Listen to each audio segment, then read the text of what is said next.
पश्चिम के अंदर हमारा आता है एसटी स्टैंड, उसका रईस शेख से क्या लेना देना पश्चिम से, उसको ये भी नहीं मालूम मेरी हद क्या है। अब बोलता 50 लाख रुपया मैंने निधि दिया, और एसटी स्टैंड की हालत जाके देखो, वो 50 लाख रुपया दिया कहाँ गया। अभी आधा घंटा वो बाहर करे, तो जो मुझे मालूमात मिली है, बहुत रिक्वेस्ट की है कि भाई मैं आमदार हूँ, मुझे कम से कम बैठने की जगह दी जाए, तो उनको बुलाया गया। तो वहाँ आवाज साहब के बाजू में जगह थी, वहाँ बैठे, वो फोटो खींच के और फोटो पूरा चलाना चालू किए। वही जो उनकी पुरानी आदत है, फोटो निकालना और चलाना, वो सुधरने वाले नहीं है। हमारा पश्चिम का जो एमएलए है बेचारा भोला है, रईस शेख जैसा चैप्टर नहीं है, वो दूसरे के बेटे को अपना बेटा नहीं बोलता है। इनकी आदत हो गई है दूसरे के बेटे को अपना बेटा बोलने की। तो ये जो रईस शेख फेंकते हैं, इतना फेंका हुआ है, तो उनके बारे में हमको बताना पड़ा कि भाई अगर इतना फेंके होते और काम हुआ होता तो हम रईस शेख के बारे में भी नहीं बोलते। रईस शेख काम डाले, उन्होंने सोशल मीडिया के थ्रू डाला है कि वो राजेश टोपे से मिल के आए, आईजीएम की समस्या बात करके आए। वो तो जब से आमदार बने, जब से ये बात बोले मिल के आए, बात कर रहे हैं। अब काम करने हम जा रहे हैं, अब उनको मालूम पड़ चुका है कि हम उनका दौरा यहाँ करवाने वाले हैं, बहुत जल्द वो आने वाला, आईजीएम का कोई ना कोई मामला इंशाल्लाह हल होएगा। तो खाली क्रेडिट लेने के लिए वो हर जगह पहुंच जाए। अभी एक महल चौधरी ने कुछ ओपनिंग किया है 2-3 दिन पहले, वहाँ पे अपना दोबिता स्टेडियम के अंदर इंडोर गेम्स है सब, उसके अंदर कबड्डी है, उसके अंदर वॉलीबॉल है, उसके अंदर फुटबॉल है। वो चाहता तो बहुत प्रचार कर सकता था, लेकिन उसने किया काम, अपनी निधि दिया, उसको जितना उसको करना था किया, लेकिन फेंक तो नहीं गया लंबी लंबी।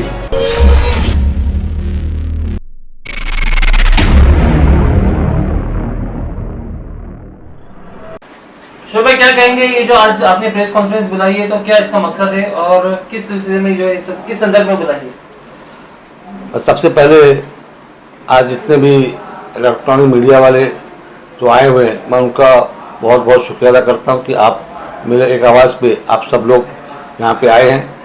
आज विषय है टोरेंट पावर को लेके और आईजीएम हॉस्पिटल को लेके। तो मैं आपको बताता चलूँ कि 14/12 को एक मीटिंग लगाई गई थी अजीत दादा पवार साहब के इधर, उस पावर को लेके। उस मीटिंग के अंदर अजीत दादा पवार साहब ने एक लेटर वहां पे निकाला था, अविनाश सोलवट खासगी सचिव, और इसमें जिन लोगों को बुलाया गया था उनका नाम आपको बताते चलो। डॉक्टर नितिन राउत, माननीय मंत्री ऊर्जा, डॉक्टर जितेंद्र आवाड साहब, श्री प्राजक्त तानपुरे साहब, अपर मुख्य सचिव वित्त विभाग, अपर मुख्य सचिव नियोजन विभाग, अध्यक्ष व व्यवस्थापक संचालक महावितरण, व्यवस्थापक संचालक टोरेंट पावर, अन्य सब संबंधित अधिकारी, इतने लोगों को इस मीटिंग के अंदर बुलाया गया था। और मैंने 10 दिन पहले नूरी नगर में एक प्रोग्राम हुआ था, वहाँ पे ही मैंने कहा था कि रईस साहब जो हमारे पूर्व के आमदार हैं, आप मेहरबानी करके दूसरों का काम अपना काम मत बताइए, जो सच्चाई है वो बताइए। तो इस मरतबा भी मुझे जनता को बताना इसलिए बहुत जरूरी है कि इस मीटिंग के अंदर उनको बुलाया नहीं गया था। ये आप लोगों के कैमरा के माध्यम में जनता को बताना चाहूँगा कि आप लोग देख लीजिए, रईस शेख को कहीं भी इस मीटिंग में बुलाया नहीं गया है। और मीटिंग खत्म होने के बाद उन्होंने ये बताया कि उनका फोटो और न्यूज़ चैनल लगी, मैंने भी व्हाट्सएप पे देखा कि रईस शेख ने वहाँ पे आवाज़ उठाई भिवंडी के लिए कि एमएसएबी के टाइम का पावर बिल माफ होना चाहिए। ऐसा वहाँ कुछ नहीं है, इनको मालूम पड़ा वहाँ मीटिंग रखी गई है। ये मीटिंग जितेंद्र आवाड साहब के लेटर पे लगाई गई है।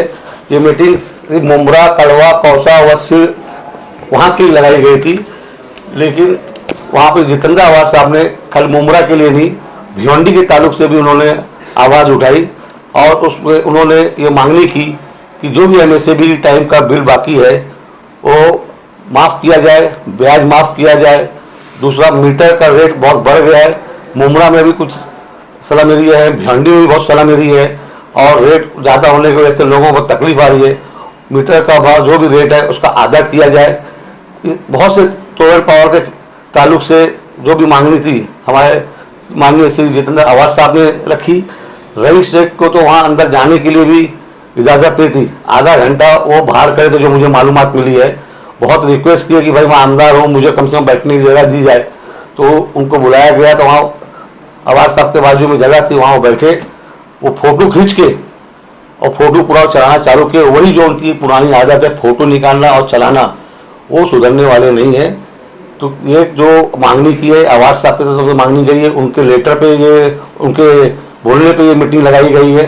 ये मैं आप लोगों को चैनल के माध्यम से जनता को बताना चाहता हूँ। और बहुत जल्द इंशाल्लाह एक खुशखबरी इस शहर के लिए आने वाली है, और राष्ट्रवादी पार्टी के अंदर बहुत मेहनत कर रही है, कोशिश कर रही है। आईजीएम को लेकर क्या कहेंगे? आईजीएम को भी लेकर तरह तरह की बातें जो रईस शेख के माध्यम से की जा रही है कि उन्होंने भी जो मंत्री हैं, आरोग्य मंत्री, उनसे मुलाकात की, इसके पीछे देखिए, मैं जब अध्यक्ष बना था उसके 15 दिन बाद हमारे जितेंद्र आवाज साहब महानगर पालिका में आए थे, नगर सेवक कमिश्नर से मीटिंग ली थी।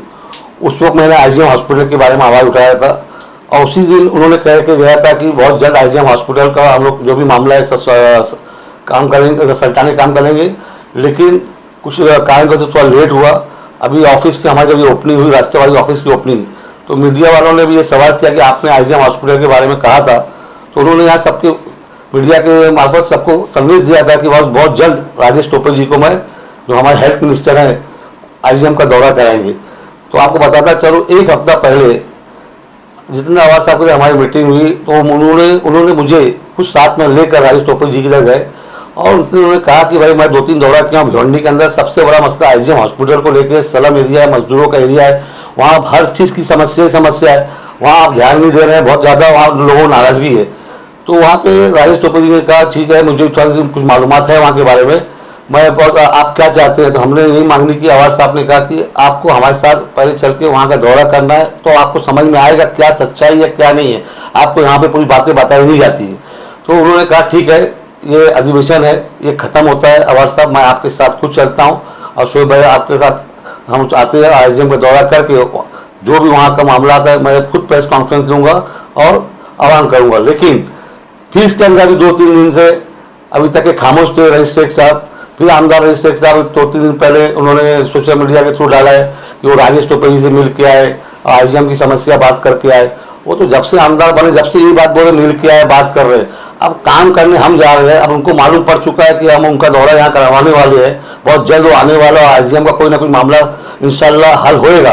तो खाली क्रेडिट लेने के लिए वो हर जगह पहुंच जाते हैं, और ये उनको अपनी स्टाइल चेंज करना पड़ेगा, नहीं तो इनको आने वाले वक्त में बहुत तकलीफ उठाना पड़ेगा, जनता इनको छोड़ेगी नहीं। देखिए, मेरे तक कुछ बातें आई, मुझे किसी ने कहा कि शोएब भाई खाली रईस शेख के बारे में बोला जा रहा है, पश्चिम के विधायक के बारे में बोला क्यों नहीं जाता? तो मैंने एक चीज ये कहा कि हमारा पश्चिम का जो एमएलए है बेचारा भोला है, रईस शेख जैसा चैप्टर नहीं है, वो दूसरे के बेटे को अपना बेटा नहीं बोलता है, इनकी आदत हो गई है दूसरे के बेटे को अपना बेटा बोलने की। तो ये जो रईस शेख फेंकते हैं, इतना फेंका हुआ है, तो उनके बारे में हमको बताना पड़ा कि भाई अगर इतना फेंके होते और काम हुआ होता तो हम रईस शेख के बारे में भी नहीं बोलते। रईस शेख काम कुछ नहीं कर रहे, आप खाली मोदी से ज्यादा खतरनाक फेंक रहे। मोदी जी का मुकाबला अगर रईस शेख से किया जाए, रईस शेख जीते, मेरी नजर में जीत गए। तो इसलिए रईस शेख के बारे में बोला जा रहा है कि वो जनता को गुमराह कर रहे हैं, और माइनॉरिटी के नाम पे जो ये बोला जाता है माइनॉरिटी एक ही एमएलए उनके बारे में बोला जाता है, ऐसा नहीं है। हमारे लिए चाहे माइनॉरिटी का हो चाहे कोई भी धर्म का हो, आमदार है। लेकिन पश्चिम का आमदार जो है वो अगर कुछ काम नहीं कर रहा है तो लंबी फेंक नहीं रहा है कि हाँ मैं ये कर दिया, मैंने वो कर दिया, मैंने ये कर दिया। अब एक बात बताऊं आपको, पश्चिम के अंदर हमारा आता है एसटी स्टैंड, उसका रईस शेख से क्या लेना देना पश्चिम से? उसको ये भी नहीं मालूम मेरी हद क्या है। अब बोलता 50 लाख रुपया मैंने निधि दिया, और एसटी स्टैंड की हालत जाके देखो, वो 50 लाख रुपया दिया कहाँ, गया कहाँ? अभी एक महेश चौकड़े ने कुछ ओपनिंग किया है 2-3 दिन पहले, वहां पे अपना दोबिता स्टेडियम के अंदर इंडोर गेम्स है सब, उसके अंदर कबड्डी है, उसके अंदर वॉलीबॉल है, उसके अंदर फुटबॉल है। वो चाहता तो बहुत प्रचार कर सकता था, लेकिन उसने किया काम, अपनी निधि दिया, उसको जितना उसको करना था किया, लेकिन फेंक तो नहीं गया लंबी। ये फर्क है दोनों में। वैसे उनका पश्चिम का आमदार का भी कोई परफॉर्मेंस अच्छा नहीं है, 5 साल पहले का और 2 साल मिलाकर देखा जाए उन्होंने कोई काम नहीं किया है।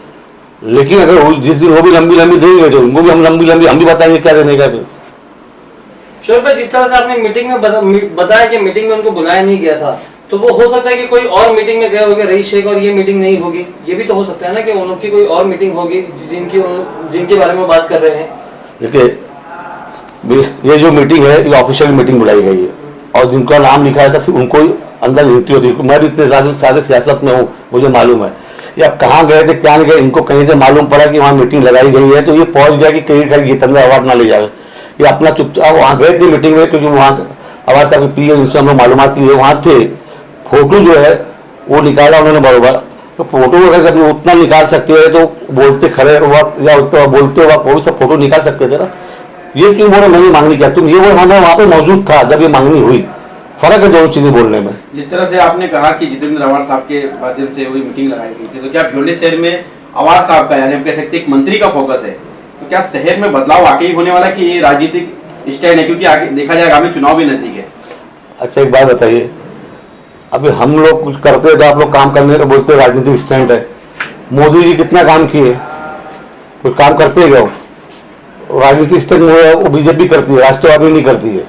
यहाँ पे अवार्ड साहब को इंटरेस्ट है, उनको यहाँ पे इनका अगर दर्द समझ में आया है, माइनॉरिटी का शहर उनके बाजू में ही है, मुंब्रा के बाजू में, और उनको इसलिए हमदर्दी है कि मुंब्रा और भिवंडी जुड़ा हुआ है और एक दूसरे की रिश्तेदारी बहुत है, तो वहाँ पे उनके रिश्तेदार लोग उनके बोलते हैं भिवंडी पे भी ध्यान दो, तो भिवंडी में वो इंटरेस्ट लिए और ये कोई राजनीतिक स्तर में इंशाल्लाह कुछ ना कोई रिजल्ट आपको मिलेगा, ये मैं आपको विश्वास दिलाता हूँ।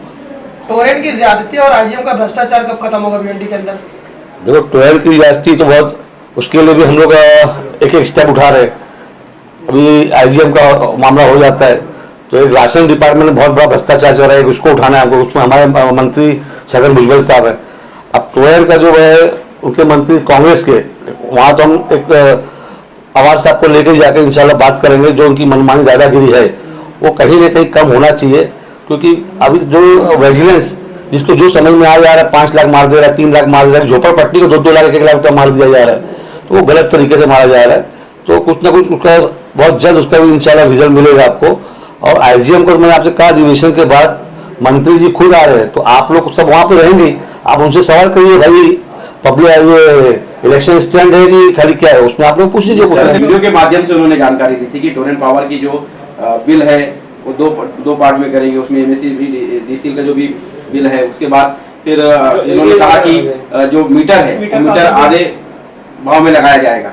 तो कहीं ना कहीं जो ये तो हो गई, चलो मैंने आपसे क्या कहा, पहले स्टार्टिंग में कह दिया है कि मीटर का आधा रेट करने की मांगनी की गई है और अभी हुआ नहीं, अभी मांगनी की गई है अधिवेशन के अंदर।